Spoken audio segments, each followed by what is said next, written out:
What up, Gen Geek fam? It is Doc Solo, the OG of Generation Geek, and today in Comic Shop Talk, episode 1, we are talking the legacy of Gen X, Stan Lee, the ultimate frontman, the Image era, raising kids in comics, Star Wars, Acolyte, and much, much more. You never know what you're going to hear in Comic Shop Talk, but you're going to hear it today. Check it out. Yeah, we I get a kick out of some of the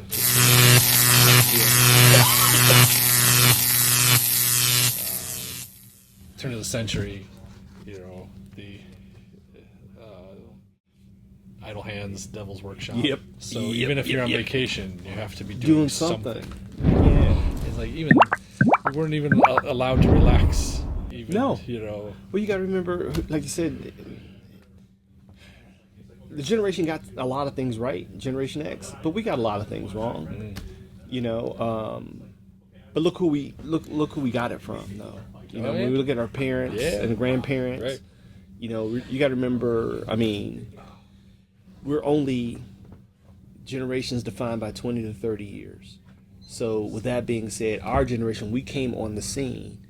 We were 2 generations removed from farm and plantation.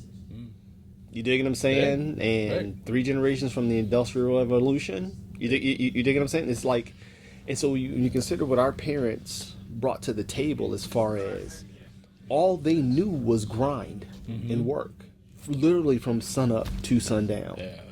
You know what I'm saying? Right.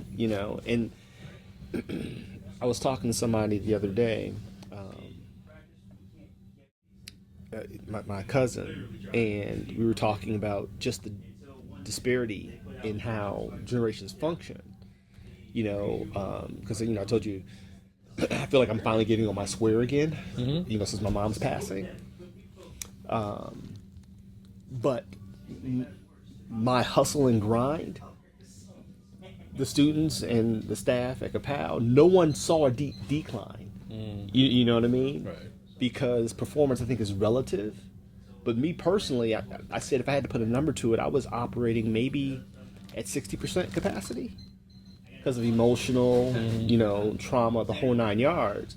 But to the masses, they all was killing it. And I'm like, no. But the funny thing is, I gleaned that. That's what I saw, right? That was the standard of performance that was in front of me with my mom and my grandmother, and, my aunts and uncles. And now I look at, the current generation, and I don't know. I think maybe we swung too wide. You dig what I'm saying? Yeah. Because, like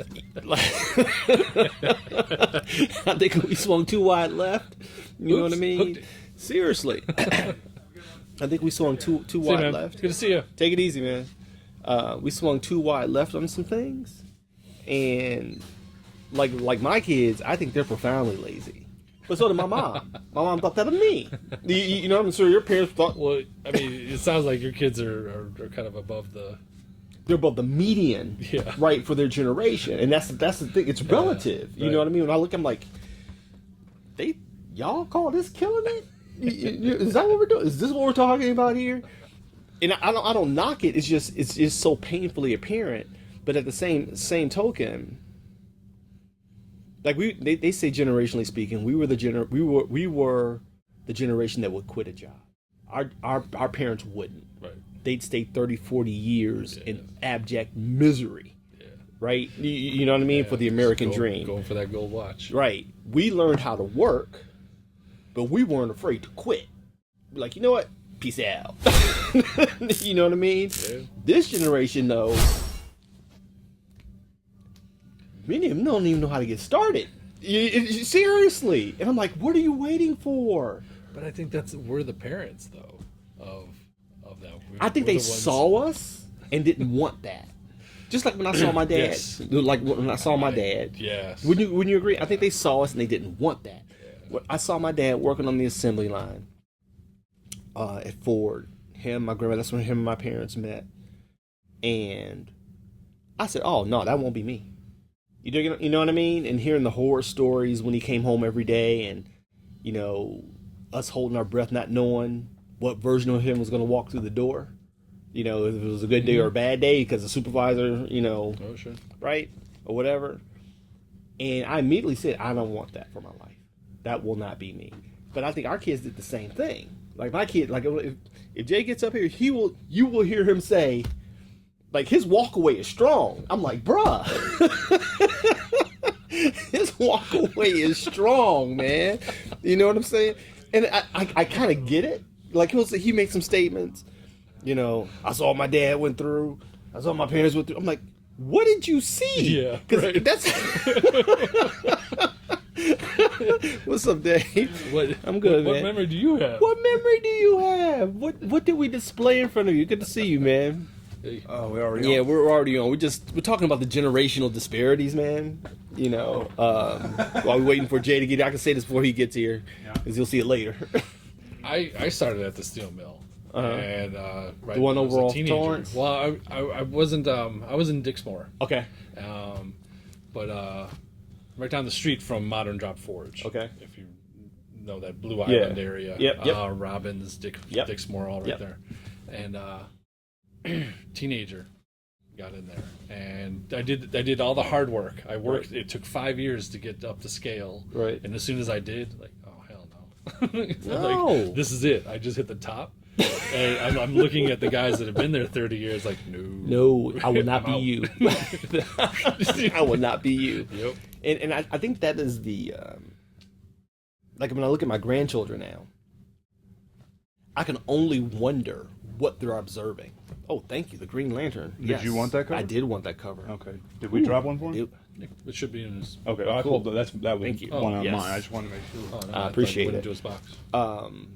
It makes me wonder what my grandkids are seeing from their. Because when I tell you, like when he comes in here, y'all will see when he gets here, right?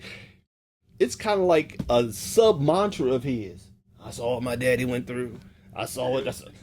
Thank you. I saw what my parents went through. You know, because he's getting ready to get married. You know, and I'm like, well, what did you really see? Is the question, because if I projected a level of misery, that was not the case. Like, Right. because he was like, my dad was miserable.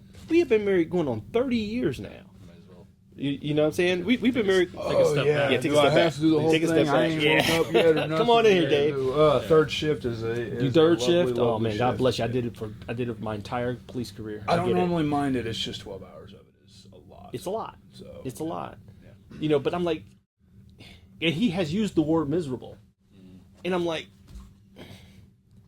I adore my wife. You know what I'm saying? Like, she literally is my best friend. She just dropped me off here. It's the stuff they don't see. Yeah. You dig what I'm saying? You know, or They're seeing things that we don't think they see. yeah. That too. And I'm like, now talking to them, I'm like, dude, I said, do you honestly think that if I was miserable, I would have stayed? Knowing me as you do, you know what I mean? But that's that child filter, you know. right. So now I'm looking at my grandchildren, and I'm like, good luck with that. You know what I mean? Good luck with that, because they're trying to process adult things through an immature filter. You know. I mean, So with that though, it's there's a level of understanding that, you know, and I don't have kids yet, you know, but there's a level of understanding that they have that adults think they don't have. I mean, kids, anybody that's been around children, you know, be it through family members or friends that have got kids, yeah, they are absolutely insane, the level of information that they actually do absorb. Oh my God. And Yeah. just the random things that'll get regurgitated Yeah. out it's like, that's good luck with that therapy, because that was not meant for you at all. Right. But it's and they're learning so much faster now, like because of technology. the exposure. You know what I mean? is My insane. grandchildren, my baby, my infant grandchild, I'm talking like one, and Yuri is like 6 months, 7 months. He's already mobile device aware. So like when you put the thing in front of his face, he's like, you know, seriously, already you know, bright colors and shiny right? things. You know what I mean? He knows where the camera is. He positions his face. You know. I'm like, It's crazy to me. You give it 6 months, he could be coming here with you and Man, set this up for you. Look here, bro. You That's brought him in before, haven't you? Not Yuri. I Okay. brought Mikey in. Mikey's 12, and I brought my granddaughter Harper in. Okay. Harper. She's gonna be 8. She's gonna be 8. But yeah, man, it's a lot. My wife's trying to get me to bring her Harper today, and I wanted to bring her. It's just that she's so busy, and I don't know what we're gonna talk about. You know, and she picks up everything. You know what I mean? You know that whole thing I just says, like, good luck with the therapy that's going to cause in a few years? Yeah, no. She picks up everything, man. So, have you guys seen the James Gunn pics that have been released from the new Superman movie? No, I did see one of, like, it looks like him walking. But I didn't click a look on the article because, truthfully, I've got no words for it. I'm still real bitter they got rid of Henry Cavill. I think everybody is. Like, yeah. I think everybody is. Like, I understand that there's a way that they wanted that with movies and with these characters. Mm-hmm. You know, yeah, of course we got to do reboots, we got to do recastings and all that stuff. I just think that the way that they did that whole situation was just bad. There's an extensive on YouTube. Just look up the downfall of the DCEU, right? No, seriously. And the dude did an incredible exposition, right? It's like an hour long. You can tell he's a fan of the media. The downfall of the DCEU. I just watched it the day before yesterday. It was a smart take on it. Oh my gosh. I'm like, I didn't know all that's. It's the studios. The Yeah. studios are just like messing things up. Yeah, Big well, time. you know, that's My thought. yeah. We know that there's a bunch of people that have spent their entire life amassing whatever fortune, knowledge, and skills that put them on the board of directors Lawyers and and put them MBAs. behind it. And, Yeah, man. Yeah. And then The coin counters. They think they know what the actual fandom wants, but none of them are fans of the stuff themselves. Right. Yeah. They're too embarrassed Right. to admit that Yeah. of what they do, Yeah. that they might like it, Right. which of course they don't. Facts. But Facts. you know, When you watch this, if you guys take the time out to watch it, I think us as fans, we always know that it's a bureaucrat with his hand in the jar that's messing things up, right? We kind of know that. Yeah. I didn't know it went to that extent. yeah. You Oh, know, yeah, I was I agree like, with that. whoa. Yeah, with, I'm like, with Justice League, with yeah, the no, reshoots, I'm like, yeah, and then they had everything. and even- Whedon was he had the studio, the big wigs.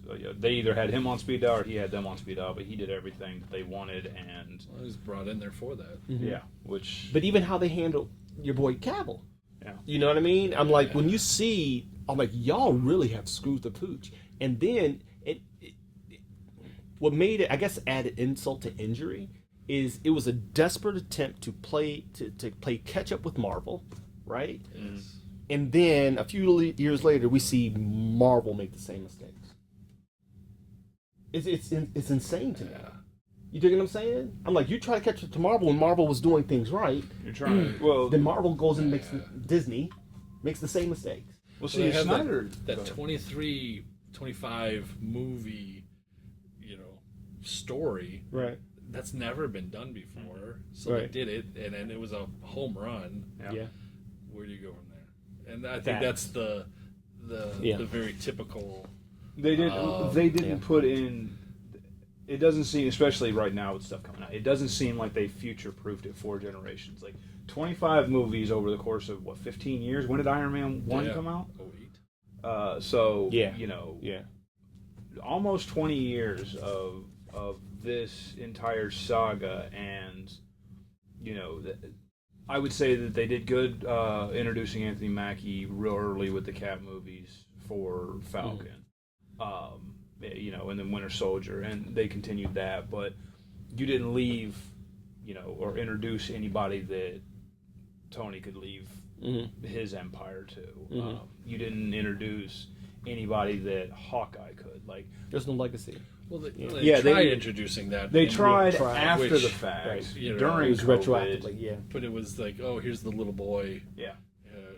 Tony Stark in the coming, but Yeah, like I mean, that was too ad hoc.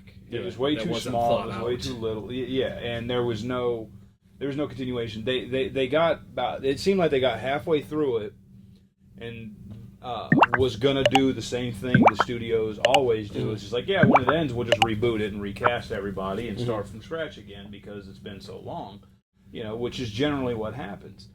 And then somebody halfway through it was like, no, we need to have some kind of legacy, and then they introduce a little boy, then they do, the Hawkeye TV series, all that. That's how it felt. Yeah. DC, I want to say, and I may be completely way off, but I want to say that their original plan was to kind of not do their origin stories because everybody already knows them with Man of Steel and everything like that. It's like give it a less of a he crash landed, this is what he happened, and then we've all seen and we all know Batman's origin story. It's like they wanted to kind of do these are already pre-established, like they've existed. Let's put them together and then, stretch them out into their own individuals to kind of do the reverse of Marvel. Like Marvel had to reintroduce all of these characters because they haven't been on screen since the Avengers with Lou Ferrigno back in the day. Like, well, even Marvel, you have to consider on a global scale. Yeah. Prior to the MCU in media. DC was king. Yeah. Between Batman with Adam West, you dig what I'm saying? Yeah, Linda Carter, and then Shazam, ISIS, Shazam, right? The Saturday morning superpowers team.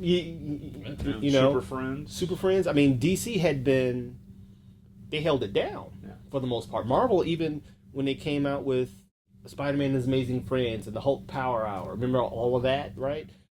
They still struggled for that audience. Sorry, that's before me. Stop. Look. Yeah. Oh my gosh. Little context, dude. Okay. Kevin Conroy, Batman. Okay, all right. I watched reruns of Adam West. So you're watching the stuff that I worked on. Yeah. In the 90s. Yeah, when you were a full-grown adult and employed, I was the child. Right. Wow. That's Yes. That's look, this is a generational geek right here. Okay. That's damning. But when you look at it, Burton's Batman in '86 and 89. I'm sorry, 89 and Superman. With Christopher Reeves. Yeah. The Reeves DC was killing it. Marvel couldn't find a foothold. It was making them so mad. Right. Yeah. But so Marvel had crazy. to introduce people to their character, to the larger audience. Yeah. But we'll see, and that's the thing too, though, and we'd have to go back and look. But I'm pretty sure that at least at that point, why DC had it on screen, I want to say that was when Marvel's comics were a lot better than the DC. Oh, comics. Absolutely. Because DC focused all their writing attention on the airwaves, the screen, and the screen. movies, and this the big screen and the small screen.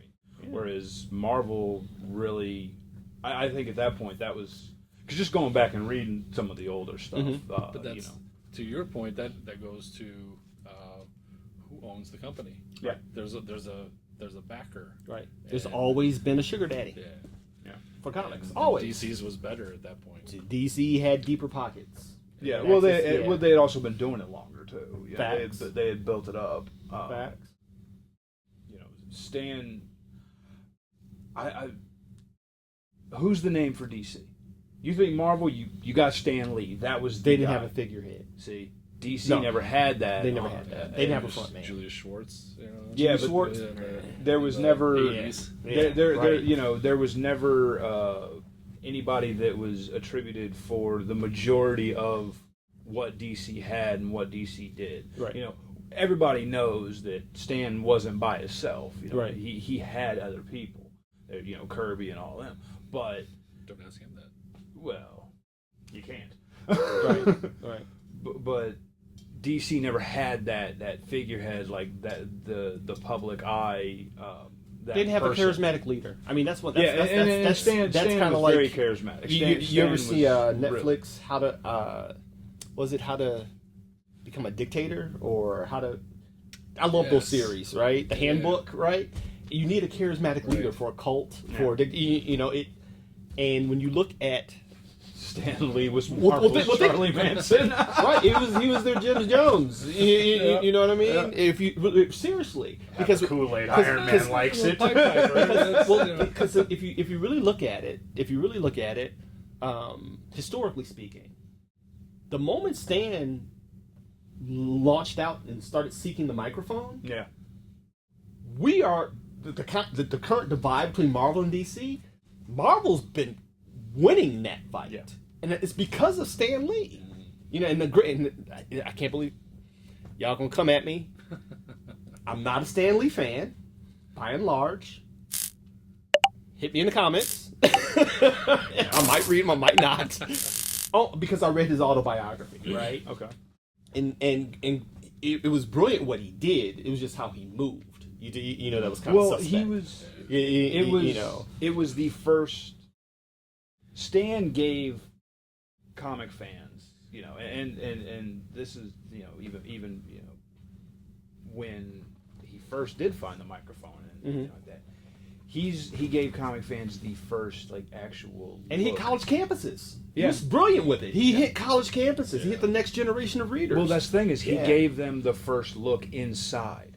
Yeah. It's like most of the time, you know, you guys, you went to the newsstand, you went to the comic shop, or you went to the grocery store, you grabbed your comic, you read it. Spinner rack. You didn't see, the spinning rack. spinner rack. You didn't see anything outside of Right. this right here in my hand. Right, the finished product. This Right. pretty picture, all Right. these pretty words, this story of these characters that I know and I love and I've been following for years. Stan said, hey, you, yep, see this curtain? Right. Want to come back here and take a look? Right. Like, that was huge. and that was huge. big. That was and, huge. and Now kids people start got to saying, "Oh, I see- can do this." people got to see Yeah, it's like, yeah. wow, he's showing me like that there are people just like me in there. And that's Marvel having, like you said, the Pied Piper. Having that right there, I think really just catapulted Marvel to completely to the next level. he was, again, not even though I'm not particularly a fan per se. Even how Marvel did him, I thought it was reciprocity. Quite honestly, you know what I mean. You know, from the Ditko Kirby fiascos, you know, that he played milked for years, and then when they kind of ousted him, Yeah. and he had to sue, it was kind of like turnabout's fair play, you know. But in the same time, I didn't like him. I felt some kind of way because really, when rubber meets the road, I try not to let my bias interfere with my assessment. It was what it was because of him. Yeah. Period. Yeah. You know what I mean? Yes, you know, Kirby and Ditko, phenomenal legends in their own right, you know, the whole 9 yards. But again, that charismatic frontman. Yeah. No one really cared until he got out in front of it. Yeah. No, seriously. The same thing happened with McFarlane. Yeah. Did the exact Charismatic frontman. Yeah, You know what I mean? You know, love him or hate him. Yeah, I love him as a businessman. I just never cared for him as an artist. But I love him as a businessman. I love him as a businessman. I've like watched his art. every documentary on Todd McFarlane. No, I like his art. I'm a big Except for what he did to Neil Gaiman when it came to Mr. Miracle. And I'm a big fan of his art and Yes. He became what he hated is what he did. His He became what business he hated. practice. Yeah. His business practice, like the idea that him and the rest of the artists had when they started Image was. It's understandable, especially that time. I mean, that was right after Neil Adams tried to unionize the artists and everything like that. So it's because they don't get any of this stuff. Right. All these people create stuff under the DC banner, under the Marvel They have banner. no and worlds, it's nothing. not theirs Right. at all. And it's So because I of get that. No, he Rob Liefeld, again, love him or hate him. I love him from the ankles up. I see that dude on Whatnot, man, and he's just laughing all the way to the bank. Yeah, you know, Liefeld's, you know what I mean. Yep. He's, yeah. you know, he's a little rough around the edges. I think He will block you in a minute. Yeah. If you want something absolutely. hilarious, download Whatnot, and follow Rob Liefeld's show on Whatnot.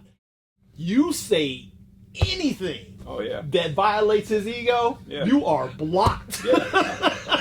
And and It's hilarious. Here's the thing: is everybody that does troll him and the constant troll on at Liefeld.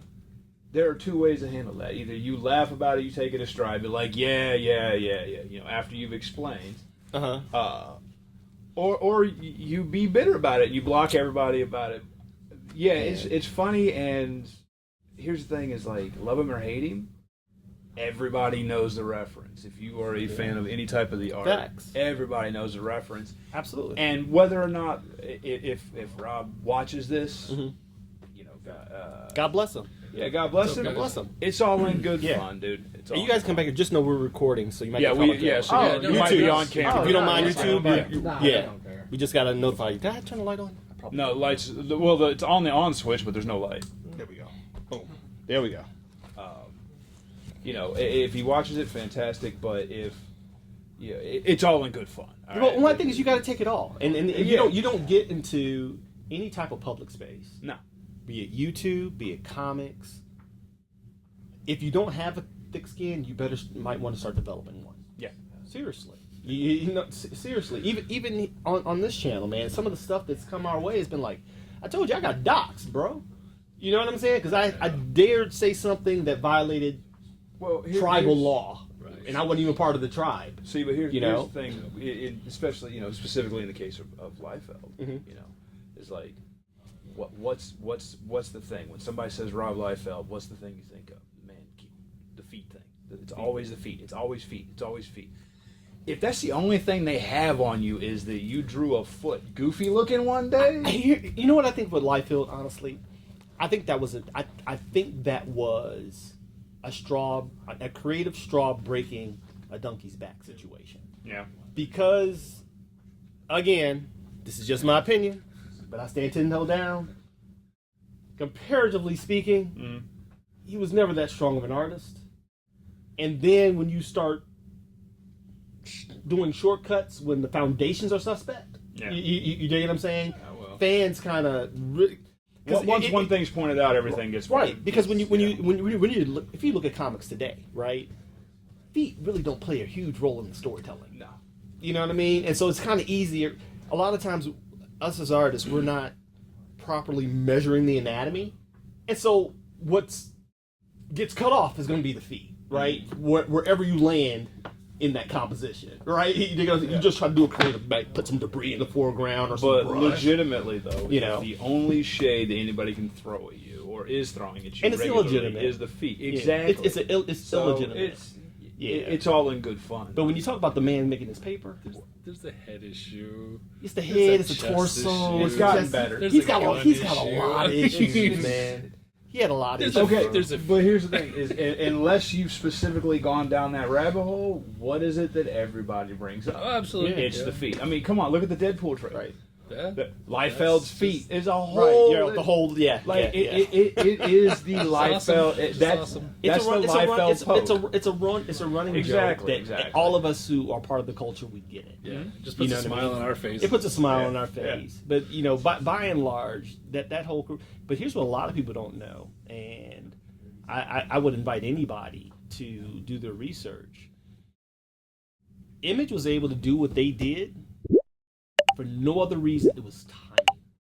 It was market position and timing. Yeah, there's a lot of saturation. Because what a lot of people don't realize is, like, my mentor, his name was Doug Rice, who I met at the animation studio. He was a tenured Marvel DC freelance artist. I mean, his stuff is in Who's Who, and he's done books, and him and his guy Hilary Barta. Well, they had a company called First Comics, and they were one of the earlier iterations, pre-Image, of artists that broke away to try to start a self-publishing label. Yeah. They just didn't have the name recognition. You know, I think he had Dynamo Joe, and I forgot what the other. But if you look up First Comics, they were one of the earlier iterations of. So there was precedent. Yeah. You know what I mean? And I would love to hear Todd McFarlane's take on it, because people say, "Oh, they were the first." I'm like, no, they were not the first. They were the most popular, and they had the most leverage. I think they were. It was timing. It was timing. And I think they were the first successful. Well, I think digital, the coloring. Yes. The digital coloring Yeah. was coming in too, and Yeah. that was a huge, huge. bonus for them. And I Yeah. think they really helped bring that into the foreground. Yeah, but I mean, colors a became few one weeks of the ago artists. here we had the YouTube documentary or actual the stuff with Image coming out, and it's like Spawn outsold everything. Oh, Spawn was when insane. it dropped. It was insane. It was, And I thought it was the dumbest looking character ever. See, I thought it was the I most. love the character. I thought I he think was the just character the looks most great. over, like Kids love chains. most graphic elements. Skulls and chains. You know what dude. I mean? Skulls and chains. Fire, demons. You know what I'm yes, saying? Absolutely. It Yeah. was fantastic. But again, I bought it. Yeah. I believe I bought it because I wanted a piece of everything that they were doing. It was terraforming. You know what I mean? It just totally it was changing the landscape of everything. Yeah. You know. See, I never got into Shadowhawk though. 'Cause Shadowhawk was absolutely think anybody got just into seen Shadowhawk. too much, way too much Batman, way too Batman-y for me. I don't think too many people got to Shadowhawk. Shadowhawk was kind of like the lame duck. You know what I mean? At least from what I saw. You see, I tried it. Shadow Duck. Shadow duck. That was way too. Valentino had done Guardians, Yeah. Mhm. and it was, popular there. But once he left that spot, that may not have been the best. That's not the book.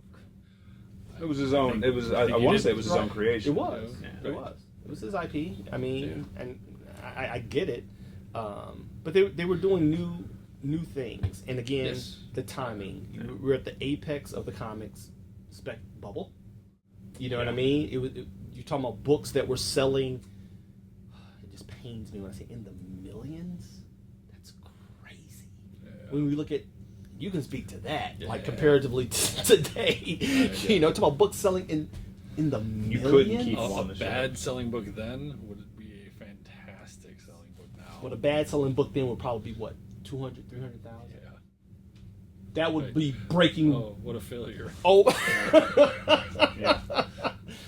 And now a top selling book now is what, 50, 75,000. I checked the one site.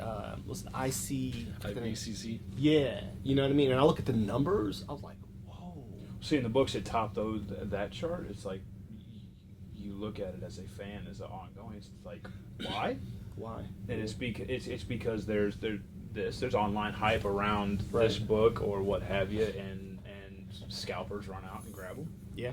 They're only selling and hitting prices like that because of online. Do you think that Love it or hate it. where we are now in the industry, do you think that it's by and large,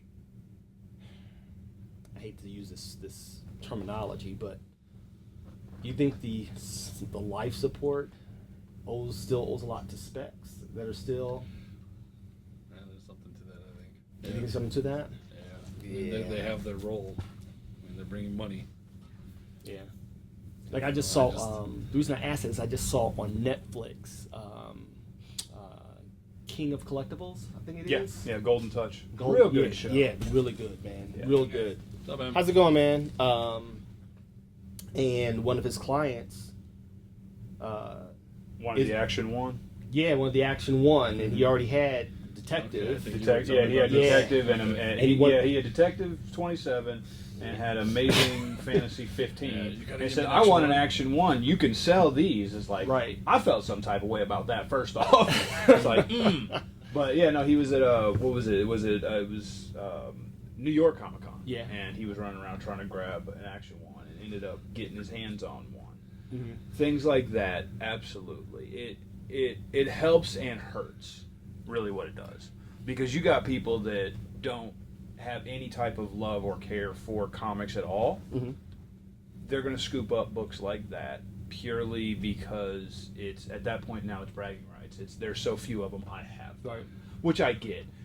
If you have money, you want to do one thing with it, and that's spend it. Right. All right, but it hurts because your everyday average guy that's just trying to put together a run, Right. or that has Grandpa's comics, Yeah, or yeah, your mom yeah. and dad's comics. Yeah. If I crack open, the attic of the family home, and I've got the first 50 Batmans, the first 50 Action Comics, because that's what my grandfather collected or whatever. It's like, do I keep that because family and the love that, because me as a comic fan, that's where I got it from. I got it from my grandfather. My grandfather had the Justice League stuff, had Tarzan, all that. Do I keep that because of that, or do I sell that and make a better life for myself and my next generation? That's a conundrum. What's I didn't have the move? I was a kid who stumbled into a garage sale at 12 years old, and the dude took me for my entire summer savings from uncles. But here's the thing. It's $300. How much you got? I got $300. What about your son? It's $300. It's your lucky day. See, but here's the thing: this is going to be the conundrum your son has, because you raised him in this. Right. He's raising his kids in this. This is a love that ties all the way back to you. Facts. So your collection, I'm sure, is not exactly garbage. No. Yeah. No. You might have a few bucks. I got a few in there. Yeah. I got a few in there. He's. If Mickey and Mighty and God willing, and Jerry didn't get to him by now. See, but God willing, this is not something he's got to consider or think about for many moons. Right. But it is something that he's gonna like. What do I do with this right here? This that puts me close to this person that raised me and brought me into this, and that's the part that shows like Golden and things like eBay is the ability for that, but it helps boost it along because you have a wider audience. You touched on a point that I want to kind of, anytime we get a chance, I really want to kind of stress it. Just the generational influence, like you said, your grandfather. Because I didn't have that, but I'm becoming that, right?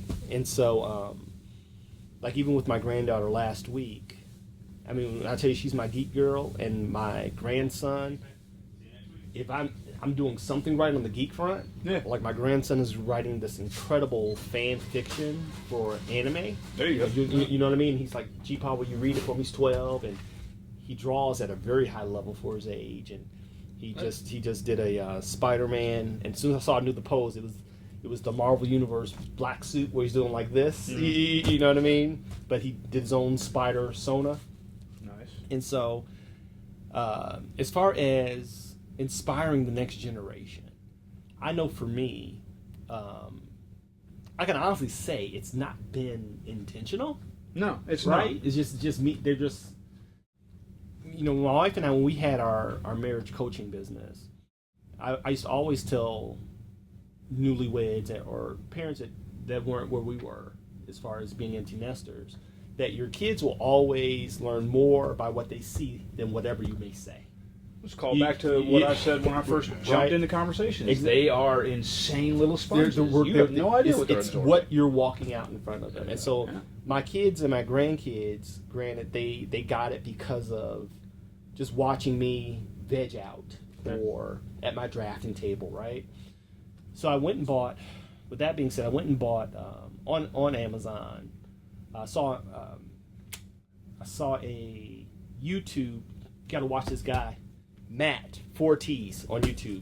He doesn't need the plug. We need him to plug us. But this dude's videos are incredible.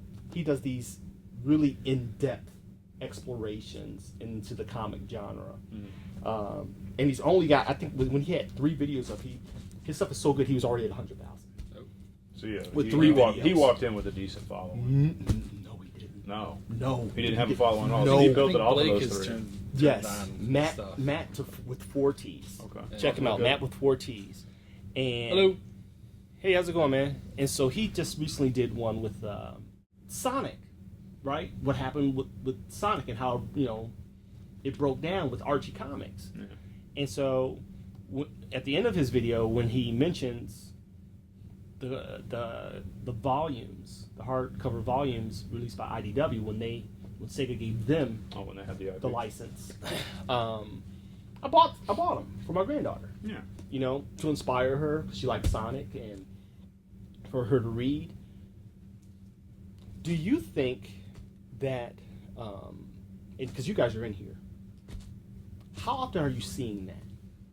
how often are you seeing that parents like intentionally? Now I'm intentional about it. You dig what I'm saying? Before it was just by osmosis and observation. Now I'm like, you know what? Read this.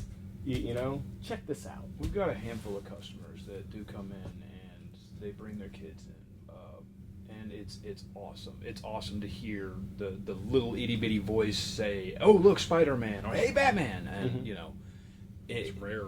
It So is it's nice when it happens. It is increasingly rare because my generation is parents with, you know, 5, 6, 7-year-olds now. Mm-hmm. My generation grew up coming and getting comics and being the nerds and everything like that. So the kids, comics are an escape from reality, right? Okay. Let's be real. Kids are reality. My generation that has kids that's still into comics, I feel like uses it for the escape from that reality. Mm. You know, so this might be the moment that, you know, dad or mom is able to get away from the kids and to come to the comic shop. We do have a handful of parents that do come in here and they bring their kids, and their kids, you know, run the show and come and guide them. But I've noticed that kids, some of them comics, less so. Most of them manga. Just a heads up, Anime? you're recording, so you might get caught on camera. If you're okay with that, just want to let you know. Just want to inform you. All right. A lot of them's less comics, more manga, anime, and pop. The kids but kids like toys, Right. And that's the thing. So they, you know, Right. I think that there's And feel free to join the conversation. This is open conversation, man. It's open dialogue. Yeah, Anybody open comes dialogue. in. You know what I mean? It's just for our YouTube channel, just comic shop talk, man. We're just talking how we talk at the shop. But it is cool when it happens, Right. But like you said, it's very infrequent, so it's memorable. You know, when you have a conversation with a kid, like actually selling a kid a comic. Or And see, giving a I kid a find that comic. disturbing. It really is. The reason I find that disturbing is because since launching this channel and Ka-Pow's channel, commercial right there, and even my Big flashy commercial. I know, right? Slow cuts. since launching these things, it's thrust me into the social media space, right? Yeah. Not so much an influencer as a voyeur.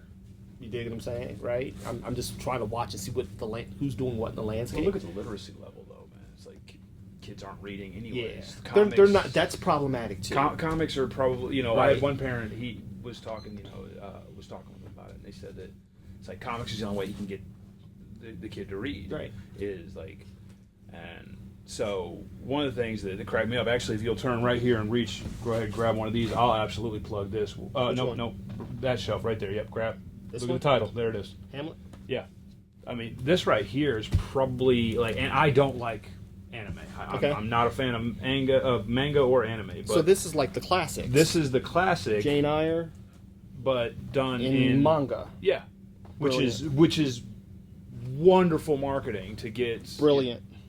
Like, you know, Hamlet. They've got Macbeth. You've got Right. Frankenstein, Dracula. I love. I might that. get these myself. Yeah, no, I'm gonna look up a 'Cause set. I read Mary Shelley's Frankenstein. Yeah. When I was 12. Yeah, edit the original. Yeah, version. I read Dracula. That and Bram Stoker's Dracula. Yeah, Dracula threw me for a loop because, you know, I watched the movie. It was nothing like the. It was. You watch the movie, you get to the book. The book's like, this is literally just journal entries and news articles that are not real. What? And so, like I was saying, what I find disturbing since entering the space is many of these guys that I'm listening to, they will say they have children, wives and kids, and they have these significant followings on social media, but their content, Isn't again, for that. it's their kids couldn't watch it. You know what I mean? And so I'm like, well, it seems a little counterintuitive because kids want to watch, like, my grandkids, now that G-Paw's on YouTube, oh my gosh, they're going to school. Hey, my G-Paw's on YouTube. You know what I mean? Check him out. He's, you know what I mean? I'm coolest G-Paw ever, right? You know what I mean? And so when I see that, it begs the question for me. Are you an influencer? I'm influencing them at least. You know, but it begs the question when I'm seeing people with these robust followings and that are in the comic space, and all they're doing, the majority of what they're doing, is negative bashing. Right now, granted, we know the problems. We know the DC and all the culture war issues that are going on, and nobody ever, and I'm bad about it myself. Nobody ever offers a solution. Like no one ever offers a solution. Call it out. Like this is what's wrong with it. And, to the conversation we had a couple weeks ago is with like Captain Marvel. Right. It's like I get why they introduced that character. Right. I don't think they did it right. I think there was a better way to go about it. I would have liked to have seen them do original Captain Marvel, Marvel, and then pass it to Danvers. That would have been my solution to that when they inevitably get around to rebooting it, which they will, because why not? But most of the time it doesn't go that far. It's like, this character sucked and this actor or actress sucked doing it, and I didn't like it, and the story was garbage, and I'm mad about it. Right. And then you sit there and give yourself an aneurysm. Right. That's all you see online is that I'll agree with for sure. I think, and to me, this is the Miller, conversation. Okay. That he was, kind of going to. Frank Miller? The Mark Miller. Okay. I was going to say, there's a lot of Millers in the industry. Yeah. Narrow it down a bit. Mark Miller. We've talked about that before. And just problems. What is the driving force? That's hurting the industry. Right. I think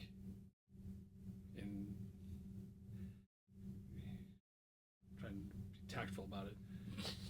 Don't be. He can re-edit it and make it more tactful. Right. Be untactful. He can edit in the tactful version. The problem part. There's lots of problems. One, price point. Yeah, that's my big thing. Problem 1.5 is just like you said, the owners don't respect their own product. No. Right. So that it's a trickling cash cow to them. As long as something's being put out, it doesn't matter what it is. The other big part is the fan base. Yeah. And it's not that someone is wrong. It's that we are a negative based society. We're a victim society. We're a victim culture. Current. And current. Right. And it's just the squeaky wheel gets the oil, and so everybody's just squeak, squeak, squeak, squeak, squeak. Everybody's just yelling at each other to squeak, and that's what it takes to be heard. And you have those guys that you're referring to that have just bought in. Yeah, they're part of the problem rather than a solution. Yes, they're adding to the problem. Right. The squeaky wheel's getting the oil, but there's 1,000 people pointing out the squeaky wheel, and that's really all it is. Right. I mean, we know everybody loves a dumpster fire, right? It's really entertaining to watch, but it's exactly. It's putting it's pulling away from stuff from non-squeaky wheels. Right. All right. It's pulling away from new, exciting, good original content that people are putting out. I mean, right now it is arguably never been easier to write, draw, print, and distribute a comic with things like crowdfunding. Because it used to be like if I want to get my own stuff published, I have to go to a small publisher like Moonstone or IDW or Dark Horse, and maybe even Image at that point. At some point or another.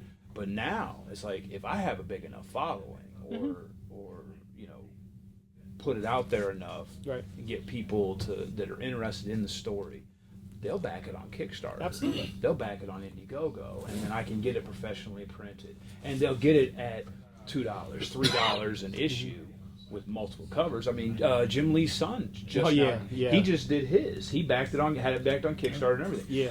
I'm not saying that it's bad. Right. I'm saying it's bad. It looked horrible. Sorry, kid. Lee I don't kid. know nothing about it. It looked horrible, but you're Jim Lee's kid, so I'm not mad. Dad did his job. But it's not. What I mean? But it's not just him that did. Yeah. Austin St. John, he had his book that he did. That's on that he had backed on. I think it's Wallow. Yeah, Wallow's the name of it. Wallow on crowdsourcing. Yeah. It is easy, but nobody's going to do that. Like who like how many of those come into a store? Right. They don't. Right. You don't have access to them, buying them because they're not on Diamond's thing. Right. You know. Right. But that's what hurts this. And right again, here. problems and solutions. Jim Lee's kid, there's a school for that. It's called Ka-Pow. Check us out, right? We'll help supplement what Dad has taught you and teach you how to create an epic story. Because it's bad. I went and saw it. It's bad. I haven't read it. I don't know. I was just curious. You know what I mean? I didn't find out about it till later. Yeah, I was just curious.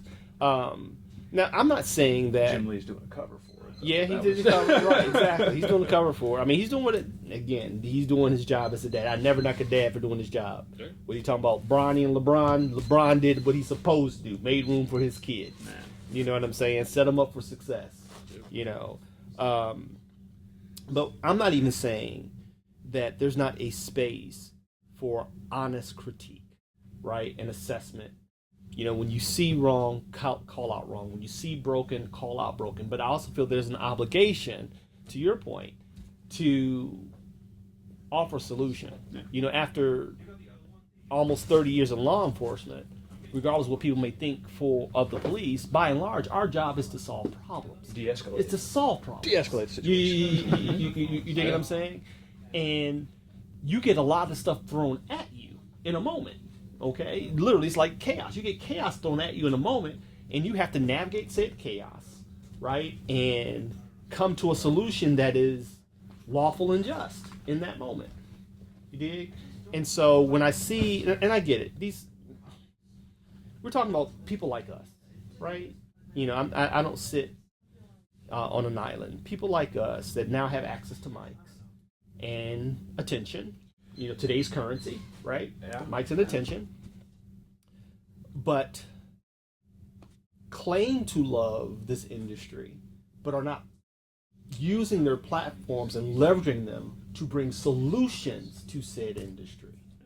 Does it make sense? You know what I mean? Because when I tell you that the ability to affect change with influencers is real, or at least get the attention in the ivory towers. When you look at, I don't know if you guys ever check out, what's his name, Gary from Nerdrotic. I've seen some of his stuff. He's hilarious, okay? But he has come at Disney. I mean, he's being on Piers Morgan now. Him and Critical Drinker, they're on Piers Morgan. And granted, they're, part of what I'm talking about, largely negative, but they are fans, you know. But their voice is now so loud that the powers that be at Disney and higher up, they are now reacting to these guys. You dig what I'm saying? Because but nothing's changing. I don't know. That we've seen yet. That we've seen. Yet. Right. I was gonna say all the attention from those two is very, very recent. I will give you that. Yeah. Like month or two at most. But when we see what's happening with, and again, this is just speculation, y'all. So, but it's encouraging to me when you see Feige and Iger, despite their missteps, now saying, all right, we're going to pull this back. Let's revisit some things. You know what I mean? I know it's a financial decision. From the way things have looked lately over the course we won't count Acolyte. But no, not even. Dude, don't. All right. Don't. Fantastic.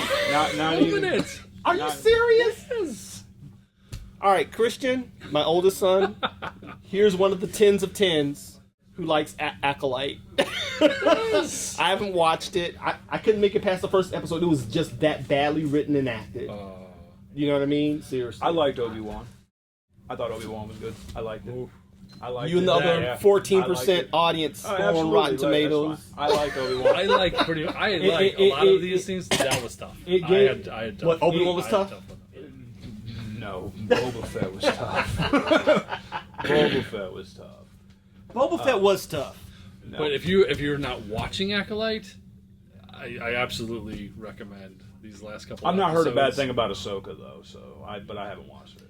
I've watched the commentaries. Mm-hmm. I did not make it past. No, I'm sorry, I didn't make it past the second episode. Okay. When I tell you it is so, and I'm not. Here's the thing: I'm not a Star Wars fan. I'm a story fan, right?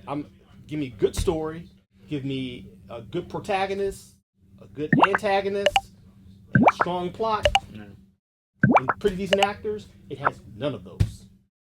None. Absolutely. And then she does a diss track to the fans? Are you kidding me? You know that, right?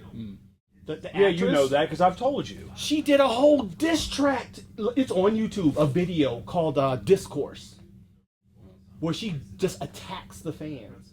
It's absurd. The reason why it's not popular is because the fans suck. That's Basically what she's saying. That's the big thing that they've been pushing. Yes. And see, Be wrong. oh yeah, That's the part that I'm kind of like. Oh my god. Just the we've had that conversation before. Eddie. So me and Eddie have had this conversation before. Okay, fans, we have a way that we are. Okay, yes. And the problem is fans are horrible, horrible, horrible human beings. And there are very few fans that actually know about it when it comes to things. Like Rick and Morty fans, we know we are the absolute scum of the earth, and we're fine with it. We love that about ourselves. We never watched Rick and this. Morty. Yeah. Oh yeah. You are I love the show. I think it's amazing. And I don't knock fans. My thing is you never attack the fans, though. That's you do not bite the hand that feeds you. You don't bite the hand. As the creator, you do not tell them you suck But because you call don't out like my idea. wrong. Yeah. You know, Yeah. I mean that's kind of where I'm getting kind of. So you think go that so now we know this. Fan is short for fanatic, and we know that. Yes. I tell people who know me, I'm by and large a fan of few people, right? And usually it's character based, not talent or ability based. It's usually character based. Because when you become a fan, you turn off your critical thinking. Your higher functioning goes out the window. I do believe you're that, running right? off of pure adrenaline. I believe emotion that. with most You things. know what I mean? It's purely emotional, and I believe that lends itself to vitriol. You know, even when I was training my kids and all the other kids I should train when I was doing basketball, I would tell them you can't, if you take their praise, you also have to take their criticism. And a high performer can afford neither. Yeah. You dig what I'm saying? That same hand that pats you on the back will grab a blade and put it in that back. you dig what I'm saying? Yeah, every time somebody know, pats you on the back, check for a knife. Yeah, Absolutely. and so I get that by and large with real dark way of thinking. with the stereotypical fandom. But as a business person, as an entrepreneur, you don't go after them. You let them stew in their juices. Yeah. You dig what I'm saying? You let them do the fan thing. You do not go kick them in their nuts when they're at the register. That's not how you do that. If anything, you applaud the ones that support you, and God bless the ones that don't. Like that. Seriously, you know, like my son Christian. He's probably gonna watch this. He came over this weekend. I barbecued, and we went to Tinley Park Rib Fest too for my birthday. And he mentioned The Acolyte, and so granted, I sent him several reviews. He loves it. My critique of it. The other fan. So there's the other fan. There's 2 of the 10. There's the other right. fan. There's 2 of the 10 right there. I can't speak on it. I haven't watched it yet. With what they watch it. They butchered it. But I just sent him a really. Let's bring out his conversation on character. As the actor, as the showrunner, as the writer, as a director, you walk out and you say, all of you fans suck. Now I don't want to watch it. Right.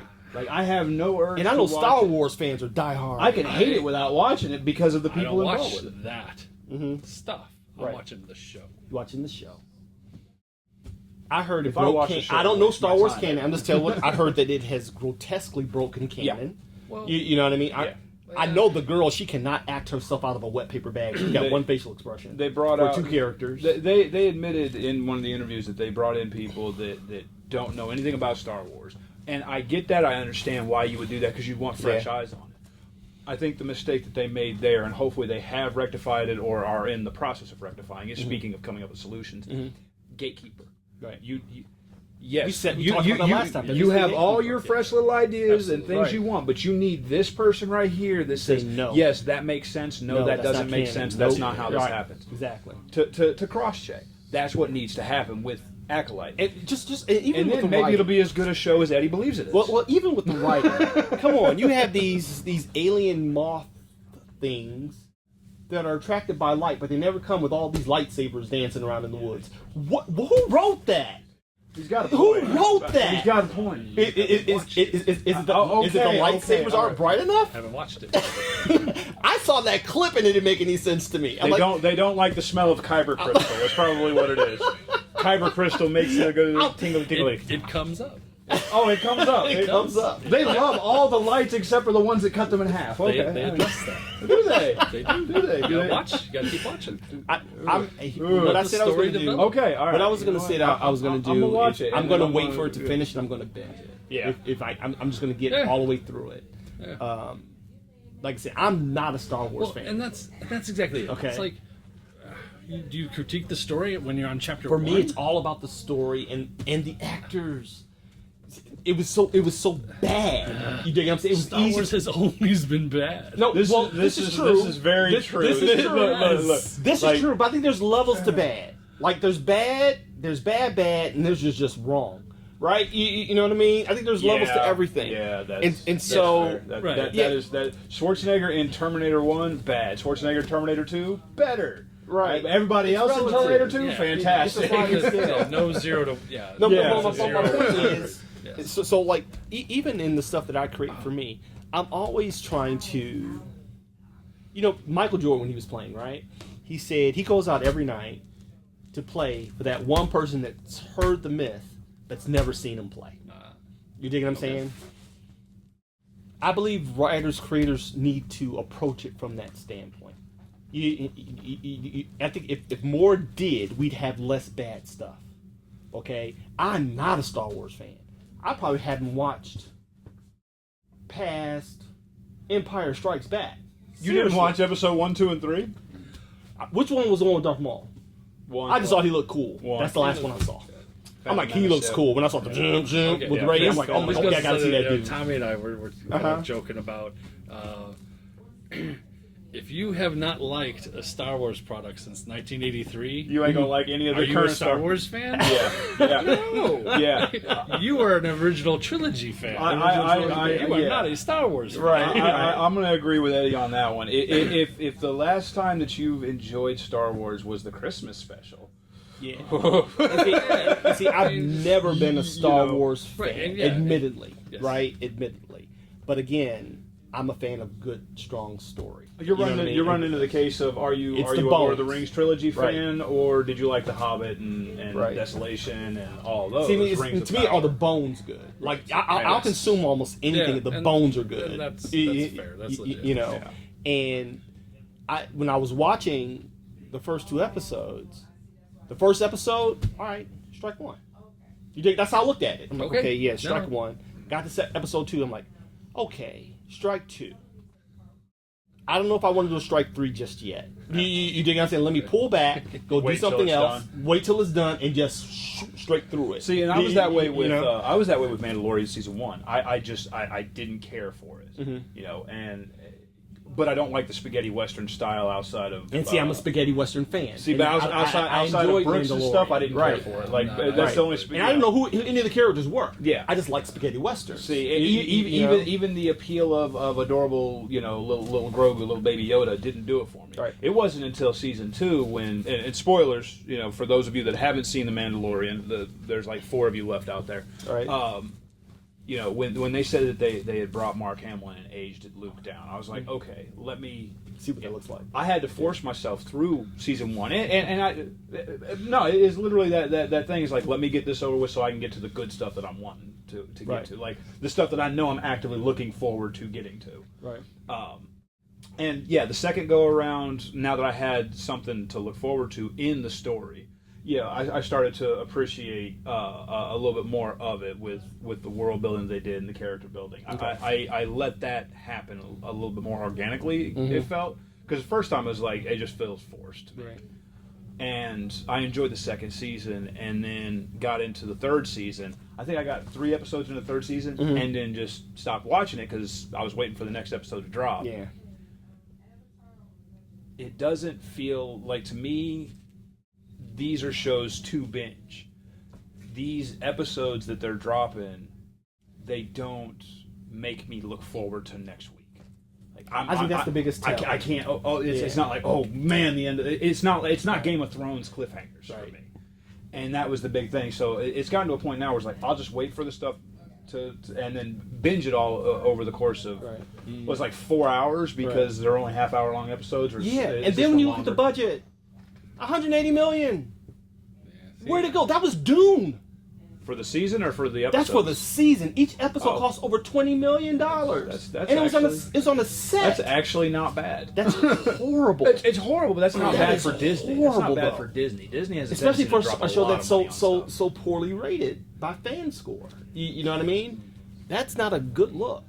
180 million. I don't. I see. I look at that kind of stuff. You know, Disney gives a season a movie budget. That's absolutely. And they say after the runtime, once you add the reviews, like I sent my son a really great review. The first ones I sent were Grant. They were straight spitting venom, right? It was they were butchering it. I came across one because I really like the really objective ones. Yeah. And I sent him that one, and he kind of got it. He was like digging his heels in, like, but I like it. I'm like, you can like what you like. Yeah. My thing is, and I never knock what anybody likes, right? You can like what you like. You know, that's our individual prerogative as people. Yeah. The thing is, when presented with discourse, can you defend what you like outside of? Yeah. I just like it. You know, I'm like, well, why do you like it? Can you articulate why you like it? You know, and when you can't... Why do you like it, Eddie? I don't know. See, now me, I can't go in too hard on why I don't like it because, admittedly, I haven't seen it. But how often is somebody like, oh, that sucks, did you watch it? How often do they admit that and own up to it? It's like, I know I haven't seen it. I don't like the media around it, but also I'm going to wait till it finishes up and then binge it. I want the product itself. You know, I want to. That's what I'm interested in. Right. Everything else beyond around it, it's peripheral. That's the noise to me. I get it. I was excited for Carrie Ann Moss. That was fun. Familiar face. The lead actor from Squid Games. I haven't watched Squid Games. Yeah, I've never watched. He's hard to understand. He learned English for this role. Yes. He learned English for this. And you kind of can tell, but I respect the acting chops. You dig what I'm saying? I mean, you look at some of the greater... I think has been learning English. Antonio Banderas didn't speak English in Desperado at all. His lines were read to him first, and you know, Schwarzenegger, I mean, look at Hercules in New York. They dubbed Schwarzenegger's voice over. That's why I don't knock that. Right. That's why I don't knock it. And so you know, bring a different acting style, and you know, okay, I am easy. I still like my toys up on the screen, and I still enjoy it. You just like bright colors and shiny things. I just like shiny. And even when like my son and I were having this, me and my eldest son were having this conversation via text, and I had to, and I'm a horrible texter, a generational thing, I'm sure. I'm horrible at texting. So much gets lost in context. My kids tell me all the time, Dad, you do not need to be on a keyboard texting. Lolly. And so we were having this conversation back and forth, and I was trying to reassure him, I'm not coming at the fact that you like it. Yeah. You know, I don't want you to feel bad because you like anything. Right. You know what I mean? Just he's 34. Just heads up, guys, we are recording. Yeah, so if you come back, you just might get you might get on cameras. Nothing big or anything like that. We can cut you out if you don't want to be involved or anything like that. But yeah, it's just it's not live. It's just a recording.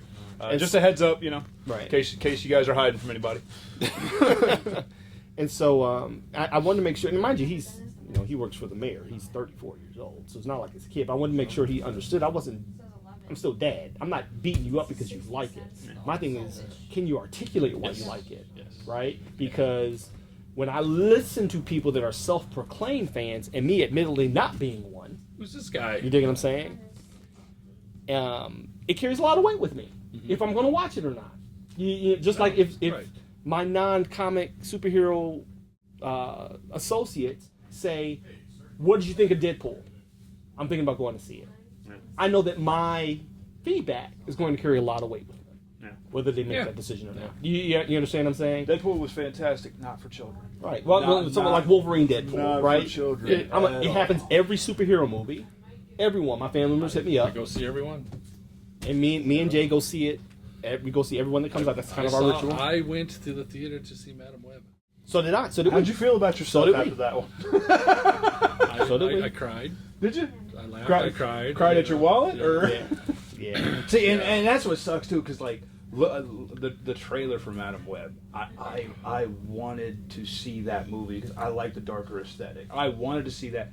Yeah. Comparative to the trailer to Marvels, I have no love for any of the Marvels. To Miss Marvel, Captain Marvel, Little Marvel, Marbet. It's a fun movie. I don't like any. You thought of Madam those Web was characters. fun? No. Oh, about to say. Marvels. Okay. Marvels I thought was fun. Yeah. Madam Web is pain. And see, Marvels. It's a corpse of a movie. See, Marvels I thought was edit vomit. Because I know editing. And I'm like, okay, this was a bunch of reshoots.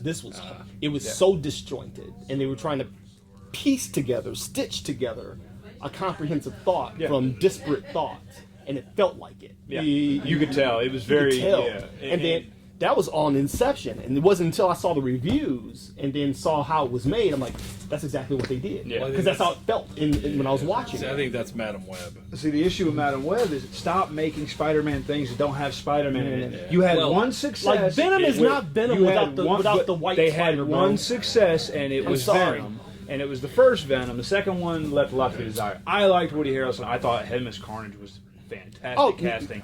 I think that movie was... He's that not was a tough Venom swallow. disconnected from Spider-Man. You cannot have them. All you have is an alien bodysuit. Yeah. That's it. And quit calling him Venom, y'all. That ain't Venom. Quit calling him Venom. You had an alien black goop, no white spider. That's not Venom. That's Venom. That's Venom. Yeah. You dig what I'm saying? Hating Spider-Man.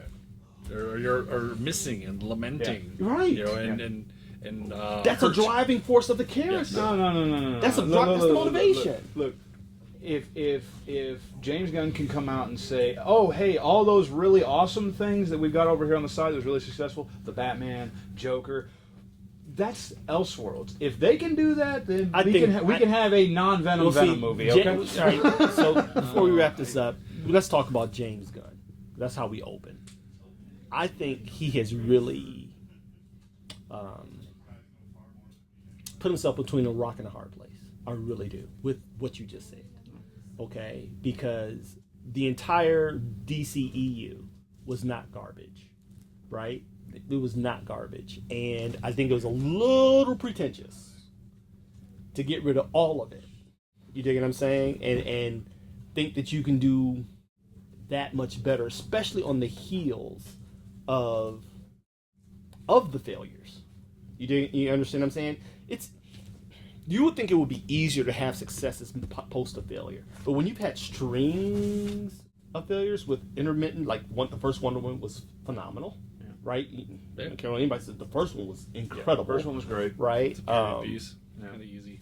Say that again. 84 was piece. a rough one. Right, 84 was rough, but they left off. I was first Aquaman was redemptive. Yeah, it was alright. You know what I mean? It was redemptive. It was fun. You know, the second one, but the first one was redemption. So you have, I don't know what The Rock was doing. He was cosplaying as Black Adam. So see, and that's the thing too. They messed that up because the way they did that was like Black Adam's. You want to talk about characters aren't being characters, okay? Right. He can't be Venom because he doesn't have his hatred and loathing. He can't for be Black Adam. Black Adam can't be Shazam. without being the inverse of Shazam and his anti-hero for what 40 years and he before wanted he's no like connection with it. before they was like, let me go ahead and make him a. That was the thing. He had to lose. He's got to lose. Yeah, that's I think that was the Rock's ego got in the way of that one. Black Adam became an anti-hero. Come on back here, man. Have this conversation. No. Yeah. You guys know far more than me. No, come on. We're recording that's this. the point of it. Yeah. So it is recording. This is called Comic Shop Talk on my YouTube channel. Greetings, Hey, hi. your name? I'm Sean McQuaid. Sean McQuaid. Hey, Sean. Let me just make sure. No, that's okay. There we go. I'm on witness protection. It's fine. I just watched that show. No, this we're just sitting here talking like we talk in the shops, man. So that's it. Nothing special. But we were talking about James Gunn and how I think that he's kind of set himself up for failure. The entire complete reboot, like dead, buried, and try to rebuild on the ashes of it. I know what I think they're trying to do is they're trying to bring it into a aged down, kid friendly light. All right, you can take your grandkid to go see Iron Man. It's a little violent, but you could take them to go see Iron Man. You could take them to go see Captain America. Facts.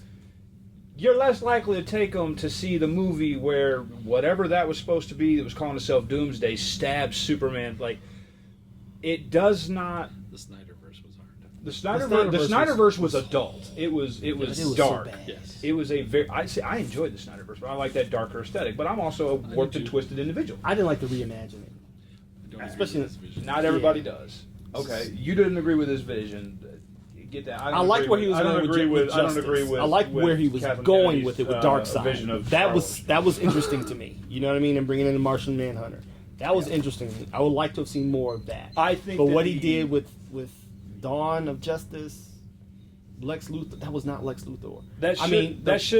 See, I thought that Jesse Eisenberg did a good job as. Or, is that his name? That was a cop-out. That was such a cop out. And he It's bad that the just best Lex making him- Luthor we get was on Justice Putting League him Unlimited. on the autism spectrum. That's a cop-out. The best Luthor we've ever had was Smallville, right? Yeah. And the Justice League animated.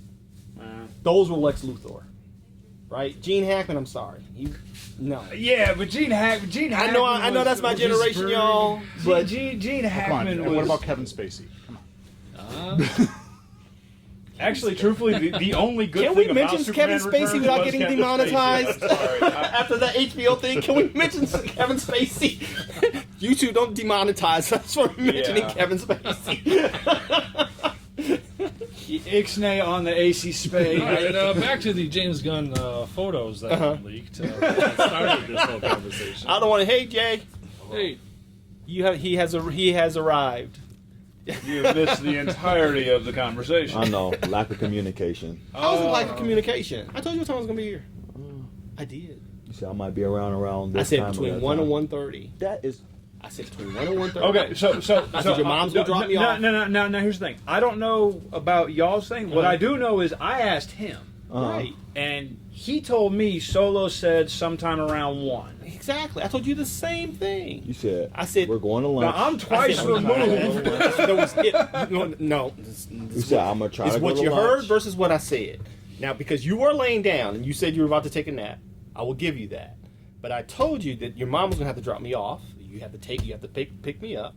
I said I'm gonna try to get her to go to lunch, but you know how she is with time. That You happened. know how she is with time. Right, but I So, still got here at 1:30. Hold on. You know how she is. I still got here at 1:30. You know how she is with Have at time. it. I'm but wondering how much that this still actually makes gonna make it 1 and into the 1:30 valid, knowing how she is with time. Yeah, so but you how know I'm she is still- with time, that could be 2. Yeah, but that could be you know I'm still 2:30. gonna be here. All right. Yeah, let's settle this right now. we Whip out the started- text message. I said, It wasn't where- text. It was all. I said, where are you? That was That was a text like message. 40, He's using his phone to 40 record. 50 He minutes ain't ago. saying nothing. I'm like, where are you? I was like, I'm y'all, using my- I said, y'all okay? I'm not gonna get her a text when I'm recording. You know that. And so I had to look at my watch, my Apple Watch. Apple, give us some promo. At 1:30, I said, y'all Right? good? Apple, give us some promo. Give us some Yeah. promo dollars, Apple. I'll get my Apple Watch. At 1:30, I said, y'all good? My Series 5. Nothing back. oh, sorry, it's my iPhone ringing. Oh, Jesus. Are we all lizard people here? Goodness. No, I hate I'm sorry, I iPhone. came here in my Porsche today. No, but I think James Gunn has put himself in a really bad position. Yeah. Creatively. You dig what I'm saying? I know success can do that. I.e. Guardians of the Galaxy. You take a nothing property and make it into a $1 billion franchise. Who is it? But the positions that he's taking now, especially with all the images that have been released, it's a divide from what fans are saying, from seeing and saying. Yeah, I haven't seen the like I seen the article where they said all the new images and everything like that, and you know the issue the image that's with the headline of it, but I didn't click and go through it, so I don't know what's going on. I think the guy that they've got playing him, I think he looks. I think he looks pretty good as that, but I think a lot of people are going to feel they're either going to feel better or worse if they confirm this is like the Kingdom Come Superman. Well, so far, it doesn't appear that he is, because what a lot of fans are hinging the direction on is there are a lot of photos of him smiling. Yeah, see, the only thing unlike with seriously, the only thing that he tied seems to to be Kingdom the hopeful Come Superman was the S, the symbol of the right, S. That the was symbol it. of the S. That's the only thing that's tied to I don't know Kingdom Come. right. I don't know So if whether or there's not he's evolution. going to eventually lead into that, Right. and that's how he's going to close out this version of the universe, or And of course, the color palette is. but I think that's I think that is going And the photos. to in the photos. I think that's going to help. Yeah. I think that's going to settle a lot of people's nerves and stomachs. Because some of us, we want to see the Kingdom Come story on screen. That'd be fantastic. I want to see the entire thing though. Yeah, I want Yeah. and I want it done. Yeah, I want it done Yeah. right. See, Because he's a Kingdom Come nut. This one right here. He Alfred. grew up on Kingdom Come. and that's the thing is, like, Everything. I think that they need to announce, they need to confirm or deny that's what this universe Yeah. is. I think it's a little premature. Yes. Quite honestly. but reading Yeah. a little bit into that because it was the one that I finally clicked on was about Nathan Fillion's. Guy Gardner. Yeah. Yeah. It's like, okay, he's got the bowl cut. The All right. cut. However, the costume, Right. which all white, I think it was. No, they're saying if you look at him, Nick Killian, you look at Hawk Girl, and you look at Mr. Terrific, they believe that they're corporate. Yes. That it's a corporate Lord. that they're working for Lord, Lord Tex. and that they may be going with the Terrifics storyline for them. The DC Fantastic Yeah, Four thing. because that So blue you won't suit see they believe may be metamorphosed. You won't see them suited up except for rare Well, occurrences. the speculators are saying that it may be one of those things where they start off corporate. Superman sets an example, and they end up ditching it and they revert to their original costume. They're asked to do something. They do, Right, they do right. something for money Yeah. rather than Yeah, for well, once again, morals. that's going to be that's going to be the hanger right there. Is, Yeah. is it's going to be like the last battle sequence or the last couple of scenes? A door's going to open Right. and New Fillion's going to costume. step out and he's Yeah. going to have his costume, and Yeah. that's And and, all these- you're all gonna, these they're going to leaked hit the pose, and photos. that's going to be credits. These leaked photos, it can do nothing but bad. There's no good to come. And you know from those a are leaked all photo. intentional leaks. Yes. You know what I mean? All intentional. They're all To do what we're doing right now. They weren't intentional leaks with We are with, lemmings. with Deadpool though. I know Ryan. There was a bunch of stuff about Ryan being upset about those absolutely. because Oh, there yeah. was a lot of things that he was trying to keep as surprises Secret, from the yeah. articles I read on that.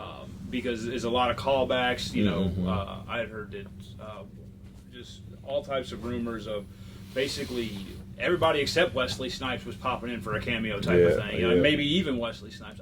But a lot of the stuff that was getting leaked there, there was articles put out about Ryan not being happy about Yeah. it. And yeah, this right here, I think the difference between those two with the leaks is everybody wants Deadpool leaks. They want to see Yeah, what's for going sure. on. They want to see what's happening.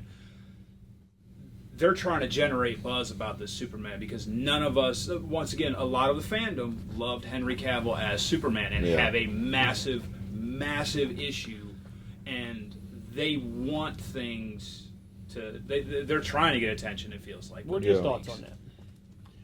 My fear with this whole thing is it is going to be another universal mummyverse.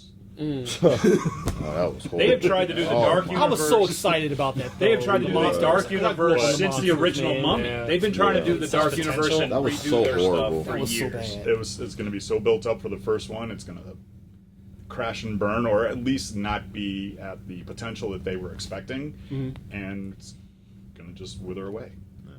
And James Gunn is going to go be on his pedestal right now, and he's going to fall off. So, It happened to Whedon. Yeah. Well, there's Yeah. Saffron too, Yeah. because Gunn isn't alone. Well, Saffron, this is handling the business side. Gunn Is is that doing what the creative he's doing? side. Okay. Yes, that's the reasoning. They Because said he's coming doing- from The Conjuring, right. Yeah. and I enjoyed that. I love the Yeah, Conjuring. Conjuring I've seen Universe every was single last great. one of them. I haven't seen it. See, and I like scary movies though. well, James, so Juan was doing the Swamp Thing TV show, and it was awesome. Swamp Thing was good. Was that Swamp on, Thing was that on Sci-Fi? No, what it was that Man thing? DC Universe. It was DC streaming. Yep. Yeah. DC Yeah, what do you streaming. mean? Remember when they had the streaming service? When it, Oh, before it became HBO Max, HBO, yeah, right, when it was Universe DC. Yeah, I did didn't their watch that. online thing. Yeah. It was fantastic, and then they re-released it on CW, right? I think so.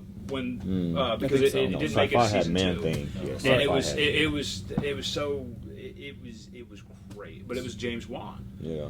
and because they gave it the right treatment. It's horror. They put Yeah. horror Made it on scary, yeah. and it was awesome. It was very well Doom done. Patrol was good Yeah. too. I like Doom Doom But see, Patrol Doom was Patrol, interesting. Doom Patrol. So I watched it, and I'm sitting here, and I didn't read Doom Patrol, Me neither. I talked to the old man about it. I was like, "What is up with Doom Patrol? Why?" He's like, "Oh yeah, no, it's weird. It's weird. It is a very weird comic." very weird. Because he watched the show, I was like, "How far off base are they?" He's like, "They're not really too far off. Like it was that weird of a comic." It was That's what I weird, heard. but it was good because it was Watching so it- weird, and there was no watching it- expectation. Like you Right. didn't expect anything from it. that That's what made first it season good. was like, this show has no reason to be this good. Right. Yeah. It's just, Yeah. man. When they jumped into the donkey's ass, I was like, "Wait, Where is this going? Yeah. huh?" Yeah. What is going on? No, That's Morrison. that's Yeah. the portal.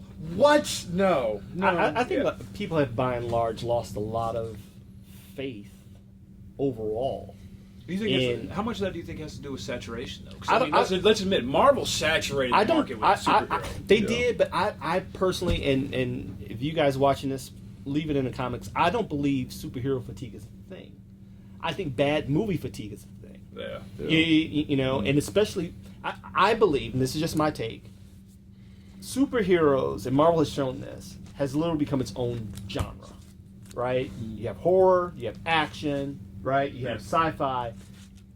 Marvel established superheroes as its own separate genre with subgenres, Yeah. right? You got superhero comedy with Comedies. Ant-Man, right? You got superhero horror with the New Mutants, whatever you may have thought Or about since that. Scarlet you, Witch was you kinda dig what I'm horror, saying, too. right? Yeah, You- Doctor Strange. I WandaVision. don't Right. know if I would go genre, but I would definitely say like specific themes in the genres. I think it's gotten its own category, you know, by and large. Yeah. I just think that whenever you put a cape and a cowl on something now, though, after so many failures and missteps, I think the audiences are tired of that, because it's no more than us being over the source material. Yeah. That's how I equate. It's just media, if we think about it. It's just how it's being presented. I think We don't like bad comics. the next. You dig what I'm saying? handful of- Give us a string of bad. What's your favorite comic? Batman.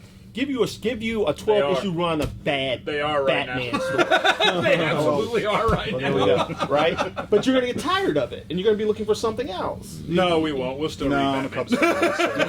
Cubs fan. Oh my gosh. Oh my gosh. We're still gonna read I Batman. stick Well, with my team. So. you got your ring, so. Well, you no. know. So I think, and Madam Web has shown it. Oh, my God. Marvel. has we shown wouldn't it. saw that. Yeah. No, Wait, no. you paid for it? There's a point to me bringing those up.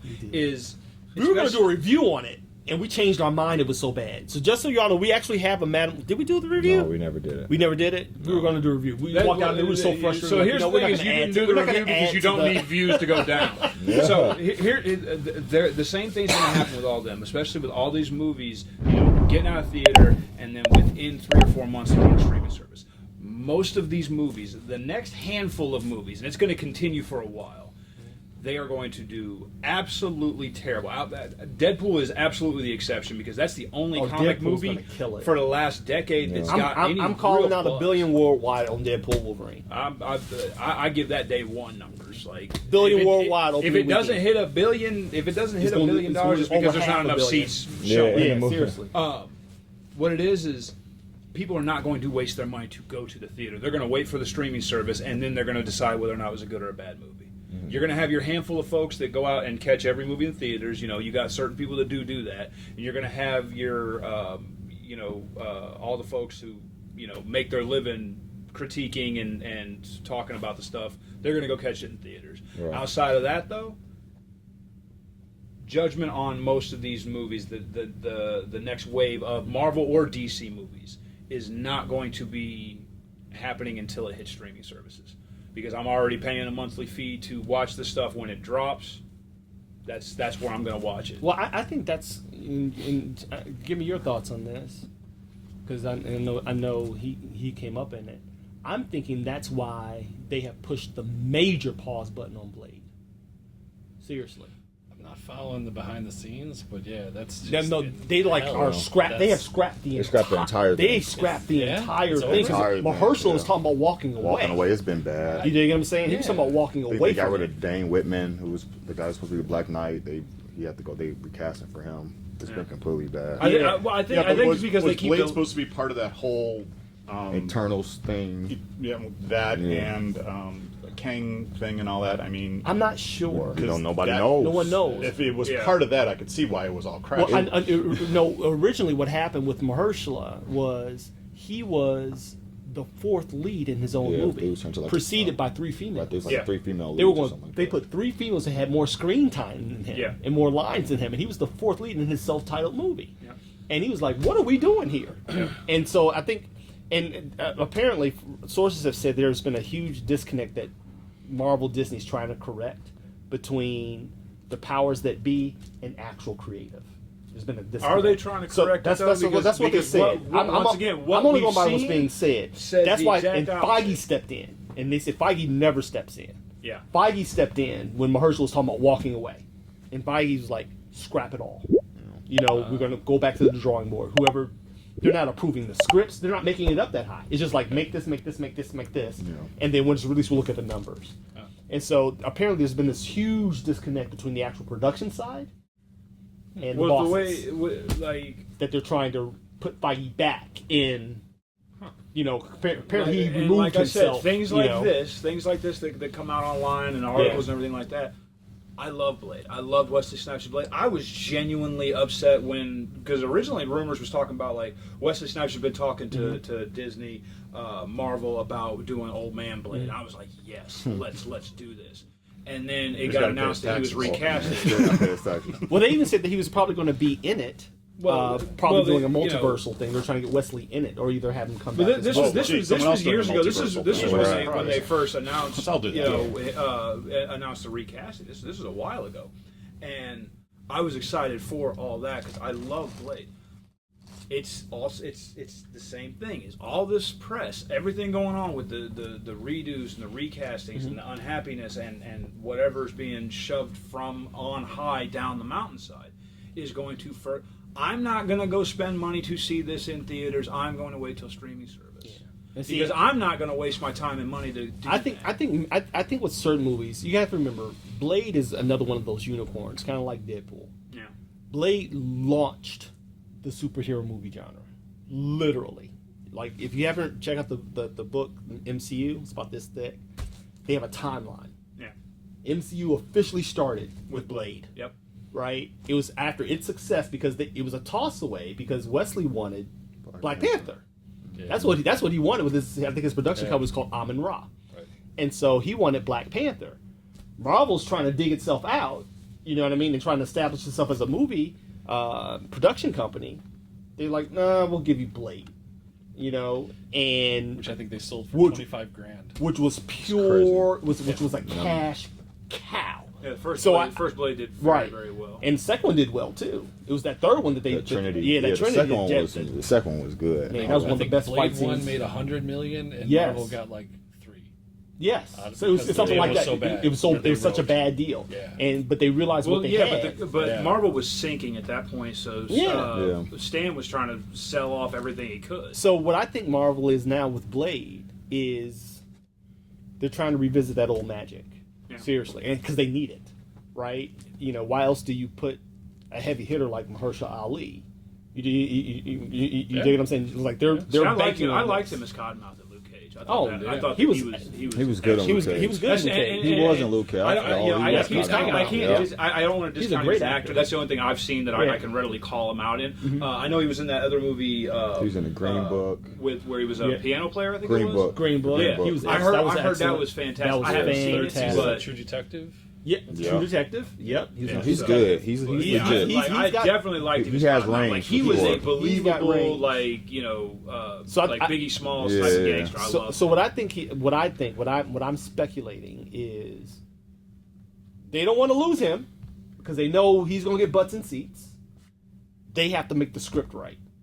You dig what I'm saying? We've also been keeping him on hold for how long now? This movie's been pushed back 3 Dude, times now. he's and threatened- not, he's not threatened 6, to walk- 7 he's months threatened to pushed walk- back. This years they keep He's pushing threatened it to back. walk away because of the repeated setbacks. Yeah. What brought him in though was his friend, the director, and then the director left. Yeah. So, Yes. bring back his friend. Yeah.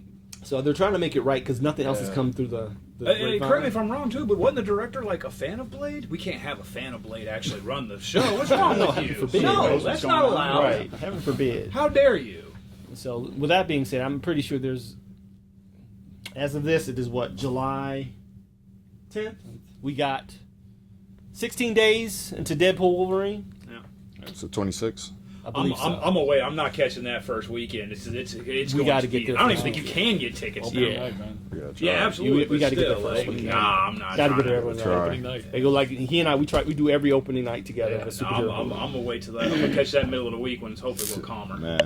I got to see it opening Then night. you gotta dodge everything on YouTube. And Right. That's a Exactly. beautiful. You gotta That's a dodge beautiful. on the Dude, I have commentary. screwed up my algorithm When I right tell you now. so All my bad. algorithm is Dude, coding, and we- I ain't gonna we worry are about so that. bad, and we're trying to get better now that we have Generation Geek. But when I tell you, like, YouTube guys, y'all don't sleep. At I'm all. like, the stuff, as soon as it hits the, I'm like, how did you get this? Man. This cracking them, they gotta be the first one. Like, I can't do that. We sorry, y'all. I'm not built Not like in the that. race to be first. We'll give you Well, biased and fair, but Here's the I thing, may not be. Denzel We may said not be the best, first. is like, you know, the big thing. This needs to be Denzel said the big thing. All of this. Yeah.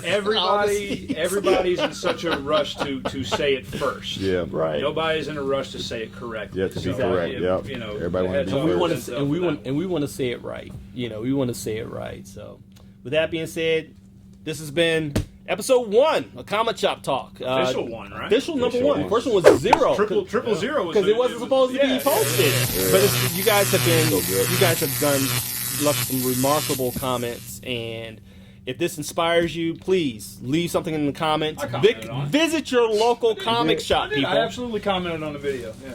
Visit your local comic shop. This is what we do. This is not fabricated. This is what we do every time we come. And I'm about to go spend some money. Okay? And so visit your local comic book shop. If you got some memories you'd like to share, leave them in the comments. People have been sharing their memories of how they got started and, you know, what got them into comics. This is what this is all about, to show people that the love remains despite what's curious. being done in the industry. I'm curious. I want to ask your followers here too. You know, drop in the comments. What's up, man? What was that one cover? You were in a comic shop. You were at a grocery store. Little spin racks. What was that cover I like that. that got you? It's Got your like attention. Yeah. What was that one cover that's that the got one you? I want to see. I love want it. to know those. Leave that in the comments. Like Dave said, if you haven't heard, what's the one cover that grabbed your eye when you entered the comic book shop for the first time? Leave it in the comments. And hey, even if the cover sucks, you like what you like. Like what It's you like. okay. You can like what you like. Talk to you Even guys if later. it's a Liefeld cover. Peace. Yeah. Peace. Life chest, Captain America chest.